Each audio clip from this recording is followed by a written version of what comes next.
Fala pessoal, tudo bem? Bem-vindo ao nosso curso de Hidráulica Básica. Essa é a nossa primeira aula.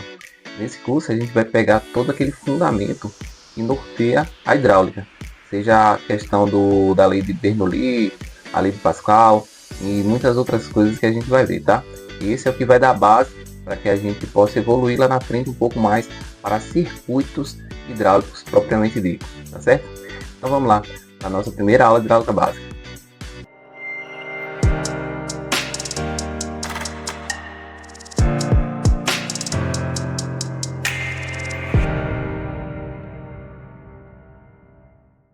Bem, então hoje a gente vai pegar alguns assuntos conceituais e vai nortear o nosso aprendizado sobre todo o curso da hidráulica que a gente vai estar utilizando isso aqui. São assuntos fundamentais que a gente precisa estar dominando para que possa evoluir, certo? Esse é o nosso cronograma de treinamento. O que a gente vai ver hoje vai ser introdução, conceitos básicos e transmissão hidráulica de força. Todo sistema ele tem etapas, digamos assim, né? No nosso caso do sistema hidráulico, desde a fonte de energia, que pode ser energia, pode ser química, para aqueles equipamentos a combustão, pode ser diversos tipos de fonte de energia.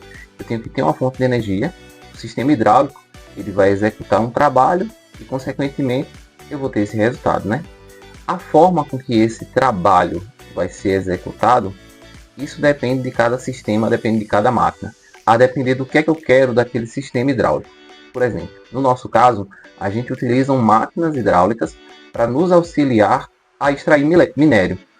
E são diversas máquinas, não é só uma máquina que faz isso.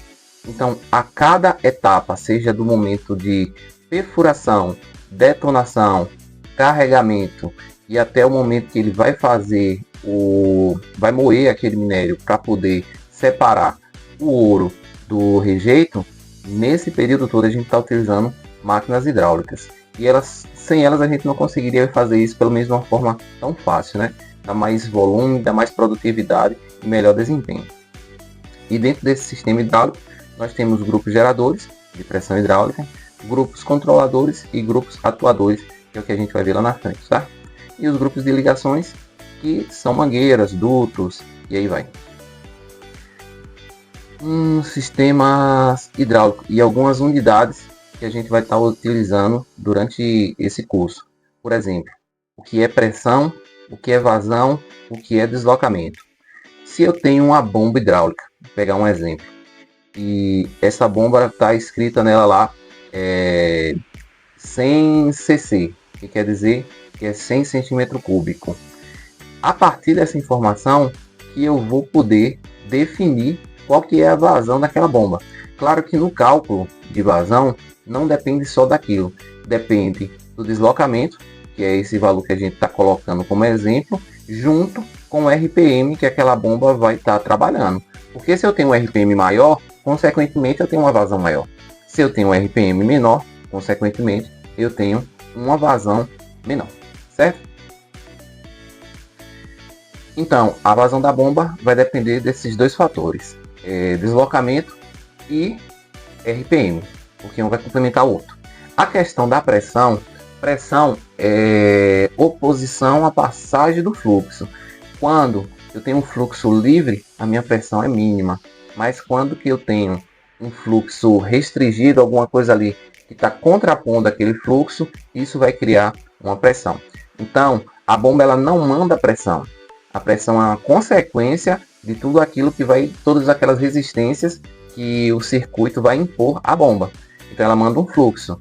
A depender dessa resistência no circuito, esse fluxo ele vai estar se transformando em pressão, certo?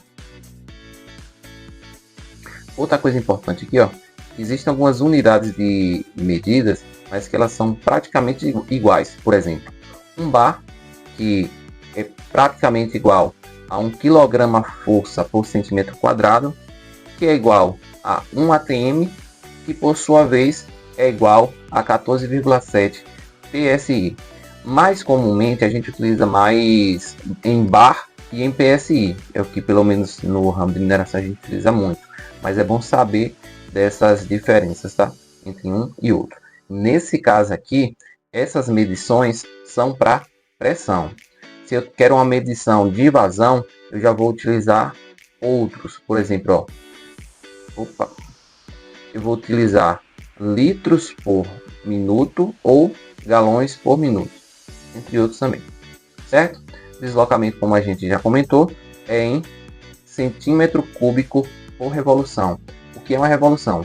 É uma volta completa daquela bomba ou daquele motor, já que o motor também é definido em centímetros cúbicos, certo?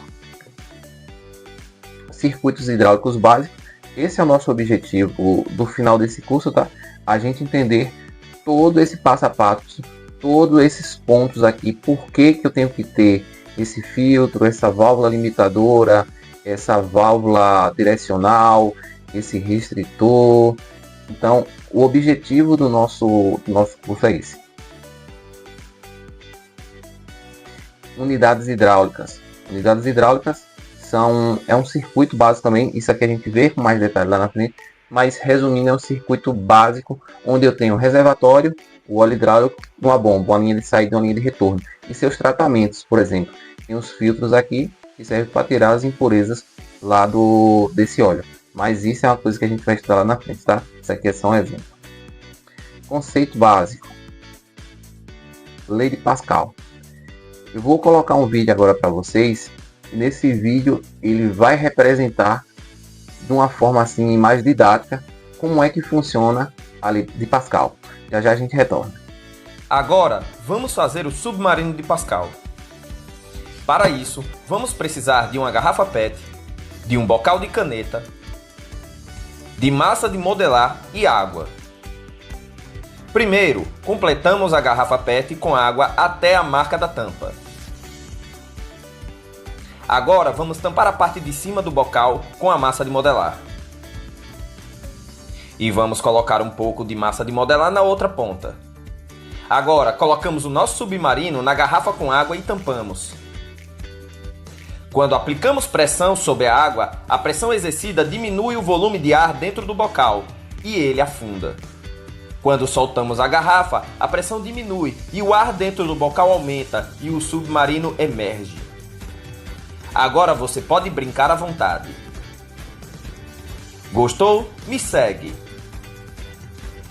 Bem legal, né? Esse vídeo é um experimento que a gente também realizou aqui dentro da sala e ele mostra assim como é que funciona a questão da pressão que dissemina por todo o ambiente. Nesse caso aí a gente está utilizando uma garrafa PET com um componente internamente que tem um determinado peso, que sua densidade calculada é menor do que a água, ele flutua. No momento que você faz compressão, o ar é comprimível, né? Ele comprime o ar e a densidade dele já fica maior do que a densidade da água, então ele vai e afunda. É bem parecido como os submarinos, eles funcionam no fundo do mar, né?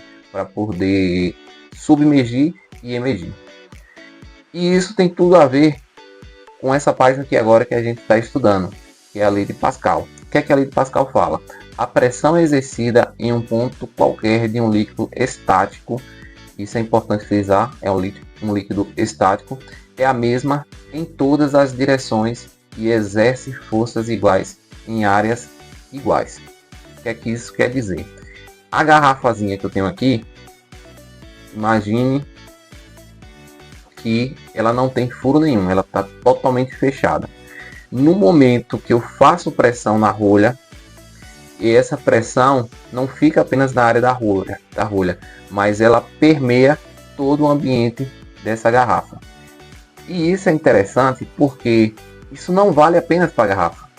Imagine se eu tivesse duas garrafas e entre elas tivesse uma ligação, mas as duas garrafas elas estão fechadas. A força que eu fizer em uma, a outra também vai receber. Isso que é interessante da física. O óleo ele é muito pouco compressível, quase nada.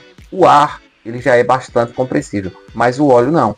Então eu consigo transmitir essa força por todo aquele meio, por todo aquele circuito, certo?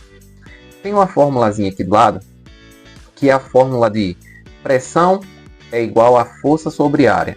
E a gente pode manipular essa fórmula também de maneira que eu possa ter, que eu possa descobrir a força de determinado circuito pegando apenas pressão e área. Por exemplo, eu quero saber qual é a força que um determinado cilindro vai ter, sendo que ele trabalha com pressão X e ele tem uma área da camisa X, uma área do embro X. Então isso aí é bem interessante, é muito usual no dia a dia, tá? Olha o que a gente vinha falando, questão de transmissão de forças. Esse exemplo aqui que ele está mostrando é um exemplo de alguns elevadores hidráulicos muito utilizados. E qual é a sacada dele aqui? Se eu tenho uma área menor com uma pressão X, eu posso acionar uma área maior com essa mesma pressão. Só que, consequentemente, a minha força nessa área maior ela vai ser muito mais elevada. Vamos ver aqui? Então, ó, do lado esquerdo, eu tenho um peso, sei lá, vou botar um exemplo aqui de 10 kg, certo? Em 1 centímetro quadrado. Esse peso de 10 kg, ele está conseguindo levantar um peso de 100 kg. E como é que isso é possível? Porque, ó, se eu tenho uma área 10 vezes maior, aqui é 1 centímetro cúbico, ou perdão, 1 centímetro quadrado, e aqui é 10 centímetros quadrados. Se eu tenho uma área 10 vezes maior, eu consigo ter uma força 10 vezes maior. Porque aqueles 10 kg que está fazendo lá, ele permeia o circuito, vai do outro lado, e aquela mesma pressão que eu tenho ali embaixo, ele está permeando toda essa área nova, que é uma área muito maior. Então, de um lado eu coloco 10 kg, do outro lado eu tenho uma força muito grande, porque essa área é muito maior. Fazendo os cálculos, por exemplo aqui, ó, se eu tenho força 1, que é essa força que está sendo imprimida desse cara aqui, ó, desse peso de 10 kg. Força 1, 10 kg força. E a área, 1 centímetro quadrado. Igual a 10 kg força por centímetro quadrado. Se eu aplicar essa mesma fórmula, apenas fazendo um ajuste aqui, ó, peguei, a fórmula padrão é essa, né? Pressão é igual a força sobre área. Eu pego esse A do lado de cá que está dividindo e passo do lado de lá multiplicando. Então eu fico F igual a P vezes A. Agora eu quero descobrir a força que eu vou ter nesse circuito para jogar esse peso para cima. Então, ó, força 2 é igual a pressão 1, vai ser a mesma pressão do sistema lá, que é 10 kg força, é o que está fazendo aqui. Só que a área é diferente, é uma área de 10 centímetros cúbicos. Então, ó, força vezes área, perdão, pressão vezes área é igual a força. E eu tenho uma força para cima de 100 kg força. Então, assim, o interessante do conceito hidráulico é esse. É que eu consigo elevar uma carga muito mais pesada, até 10 vezes mais pesada, do que a inicial. Só que isso tem um preço. E qual é o preço disso? O deslocamento, que é o que a gente vai ver agora. Por exemplo, aqui, ó. Com essa força aqui, eu desloco 10 centímetros para baixo, certo? Fiz esse deslocamento. Do outro lado, apesar de eu conseguir elevar uma carga muito maior, ele só vai deslocar 1 centímetro. Porque o óleo que saiu daqui, ele vai preencher toda essa área do lado de cá. Então, eu consigo fazer? Consigo. Mas de um lado eu tenho um custo maior com uma força menor. Do outro lado eu tenho um custo menor com uma força maior. De alguma forma eu tenho que complementar isso, né? Então, é dessa maneira aqui que a gente consegue fazer a elevação de grandes cargas, tá? Muito bom. Transmissão hidráulica de forças. Princípio de Bernoulli. O que é que o princípio de Bernoulli fala? O princípio de Bernoulli diz que a soma de energia potencial e energia cinética nos vários pontos de um sistema são constantes, para uma vazão constante. Quando o diâmetro do tubo diminui, a velocidade do fluido aumenta, a energia cinética aumenta. Logo, a energia cinética precisa ser compensada pela redução da pressão. O que é que esse cara está me falando aqui? Imagina comigo. Imagina comigo. Eu tenho um determinado fluxo nesse ponto aqui. Vamos supor aqui que está passando, sei lá, 100 litros por minuto. Aqui na frente eu tenho uma restrição, um estreitamento da tubulação. Consequentemente, para manter esse mesmo fluxo, esse ponto aqui, ele vai ter que passar esse líquido de uma forma mais rápida. Vai ter que ser veloz, porque eu tenho um caminho ali que é mais estreito, né? Então eu compenso isso aumentando a velocidade. Lá na frente ele voltou à mesma seção dele. Então, consequentemente, lá na frente ele vai voltar à mesma velocidade que ele tinha. Mas o interessante disso é que o ponto de pressão aqui é 1. O ponto de pressão no estreitamento devido à velocidade é menor. Então, ó, se aqui eu tenho 10 bar, um exemplo, tá? Conjecturando uma situação aqui. Se aqui nesse ponto aqui eu tenho 10 bar de pressão, aqui eu vou ter um pouco menos. 8, 7, a depender do fluxo, a depender da quantidade de líquido que está passando naquele ponto ali, tá? Depois do estreitamento, ele vai voltar à pressão normal dele, tá? Ou muito próximo daquilo. E querendo ou não, isso aqui vai gerar uma certa perda, né, por aquecimento. Então isso também acaba diminuindo um pouco a pressão. Mas é coisa pouca, tá? Eu vou passar um vídeo para vocês agora que vai mostrar justamente isso.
Bem legal, né?